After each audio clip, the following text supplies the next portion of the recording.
1857 में मुगलों की सल्तनत आखिरी सांसें ले रही थी। हिंदुस्तान में बरतानवी ईस्ट इंडिया कंपनी कदम जमा रही थी, मगर कुछ इलाकों में कंपनी को शदीद मज़ाहमत का सामना था। ऐसे इलाकों में शामिल था पंजाब का ज़िला गोगेरा। गोगेरा में होने वाली मज़ाहमत को अंग्रेज़ों ने जाट बगावत का नाम दिया। अंग्रेज़ों ने अहमद खान खरल की सरबराही में इस मज़ाहमत को कुचलने के लिए क्या किया? BBC उर्दू में आज पेश है सज़ा और जज़ा की यही कहानी। मैं हूं वक़ार मुस्तफ़ा। संगे मरमर की वो तख्ती राहदारियों में छुपी थी जिसकी तस्वीर मुझे लाहौर से ओकाड़ा के रास्ते रावी दरिया के जुनूबी किनारे के करीब गोगेरा के इस स्कूल खींच लाई थी। एक उमर रसीदा माली की मदद से मिली इस तख्ती पर कंदा ये अल्फाज मिट रहे थे। जंग आज़ादी के मुजाहिद राय अहमद खान खरल की याद में अहमद खान खरल डिस्ट्रिक्ट काउंसिल हाई स्कूल गोगेरा का नाम साहिवाल के पहले तारीखी डिप्टी कमिश्नर जनाब मुजफ्फर कादिर CSP ने मंजूर फरमाया। नीचे उर्दू रस्मुल ख़त में इस वाक़े की तारीख दर्ज थी 13 मई 1967, यानी बरतानवी ईस्ट इंडिया कंपनी की हुकूमत के खिलाफ 1857 की मज़ाहमत के लगभग 110 साल बाद। तब मशरिक में फिरोजपुर और लाहौर, शिमाल में गुजरांवाला और झंग, मगरब में मुल्तान और जुनूब में दरियाए सतलुज तक फैले मुल्तान डिवीजन के ज़िले गोगेरा की आबादी 3 लाख से ज़ायद थी। गोगेरा में कंपनी अफसरों को मीरठ और दिल्ली में मकामी सिपाहियों की अंग्रेज़ों के खिलाफ मज़ाहमत और अंग्रेज़ सिपाहियों के कत्ल की खबर 13 मई 1857 को मिली। गोगेरा के असिस्टेंट कमिश्नर और कायम मकाम डिप्टी कमिश्नर NW एल्फिंस्टन ने खजाने के मुहाफिज के तौर पर यहाँ तयनात मकामी सिपाहियों को गैर मुसल्लह करके लाहौर भेज दिया। अंग्रेज इंतजामिया की म्यूटिनी रिपोर्ट्स से पता चलता है कि पंजाब के लोगों तक मज़ाहमत की ये खबर न पहुँचने देने के लिए खतूत का एहतियात से जायजा लिया जाता और जिनमें शोरिश का हवाला भी होता तकसीम न किए जाते।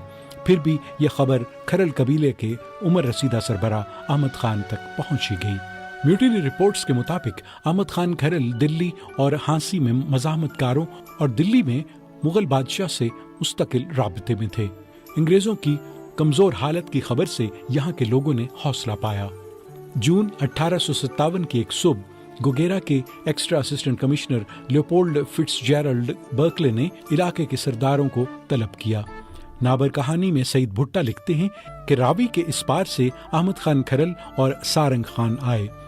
अंग्रेज अफसर ने बगावत से निपटने के लिए घोड़े और जवान मांगते हुए कहा कि वो बदले में उनके लिए अहम सरकारी एजाज की सिफारिश करेंगे। अहमद खान ने जवाब दिया, हम अपना घोड़ा, औरत और जमीन किसी के हवाले नहीं करते।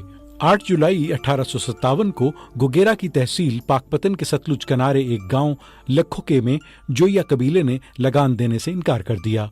म्यूटिनी रिपोर्ट्स में बताया गया कि एल्फिंस्टन के हुक्म पर लंबरदारों और दीगर अहम अफराद को खवातीन और बच्चों समेत गिरफ्तार करके गोगेरा जेल में कैद कर दिया गया। अहमद खान की DC से मुलाकात के बाद कुछ लोगों को रिहा कर दिया गया, जिन्होंने उन्हें बताया कि अब भी बहुत से लोग कैद हैं। अहमद खान ने जेल दारोगा की मदद से खुफिया तौर पर जेल का दौरा किया। मकामी रिवायत है कि यहाँ उन्होंने नत्थू पीरोका, थोबा रजोका, सरदार भोजवाना और चावा वट्टू के साथ जेल तोड़ने का मंसूबा बनाया। 26 जुलाई की रात फरार की कोशिश में बरतानवी रिकॉर्ड के मुताबिक 17 कैदी हलाक और 33 जख्मी हुए, 18 भागने में कामयाब हो गए। मगर AD एजाज की किताब काल बुलेंदी से पता चलता है कि 135 कैदी हलाक हुए और उनकी लाशों को जेल के करीब एक पुराने कुएं में फेंक दिया गया, और ये भी कि जेल डिप्टी सुपरिंटेंडेंट समेत 100 से जायद बरतानवी और मकामी सिपाही मारे गए। अहमद खान खरल को जेल फरार की मनसूबाबंदी के इल्जाम में गिरफ्तार कर लिया गया, मगर म्यूटिनी रिपोर्ट्स के मुताबिक उनके खिलाफ सबूत न मिलने पर रिहा तो कर दिया गया, मगर रावी और सतलुज के इलाके के कबीलों के दीगर सरदारों की तरह बगैर इजाजत ज़िले सदर मकाम छोड़ने पर पाबंदी लगा दी गई। किताबचे के मुताबिक chief commissioner sir John Lawrence ने एल्फिंस्टन को अपने 18 सितंबर के खत में लिखा, आप चंद सरगनों पर मुकदमा चलाएं और उन्हें मौत की सजा दें, बहुत ज्यादा लोगों को फांसी न दें। मैं तो कहूंगा कि 10% से ज्यादा नहीं, बल्कि इससे कम, अगर ये काफी हो। मुल्क को बदमाशों से पाक कर दें। بعد میں انگریزوں نے چاوا وٹو کو پھانسی دے دی اور نتھو پیروکا اور تھوبا رجوکا کو کوڑوں کی سزا دی۔ مزاحمت کاروں کے خفیہ اجلاس جاری رہے۔ کتابچے میں گوگیرا ضلع میں 1857 کی جاٹ بغاوت کے دوران آپریشنز کی مختصر داستان کے عنوان سے چھپے اپنے بیان میں ایلفنسٹن نے بتایا کہ جنگجوؤں کے ارادوں کی اطلاع احمد خان کے ایک حریف سرفراز کھرل نے 16 ستمبر کی رات 11 بجے انہیں دی۔ ضلع جھنگ کے گیزیٹیئر 1883 سے پتہ چلتا ہے کہ 17 ستمبر کو بار قبائل اٹھ کھڑے ہوئے، جھنگ اور لاہور کا رابطہ منقطع ہو گیا۔ یہ لڑائی کمالیہ، پنڈی شیخ موسیٰ، سید والا، ہڑپا، چیچا وطنی، تلمبا، سرائے سدھو، شورکوٹ، جملیرا، ساہوکا، قبولہ اور پاک پتن کے علاقوں پر محیط تھی۔ انگریزوں کو جھنگ، لیا اور گجرانوالا اور لاہور سے کئی بار کمک ملی، مگر مزاحمت کاروں نے حوصلہ نہیں ہارا اور وہ دلی کے سکوت سے بھی دل برداشتہ نہیں ہوئے۔ 2 بار کمالیہ پر قبضہ کرنے میں عارضی طور پر کامیاب رہے۔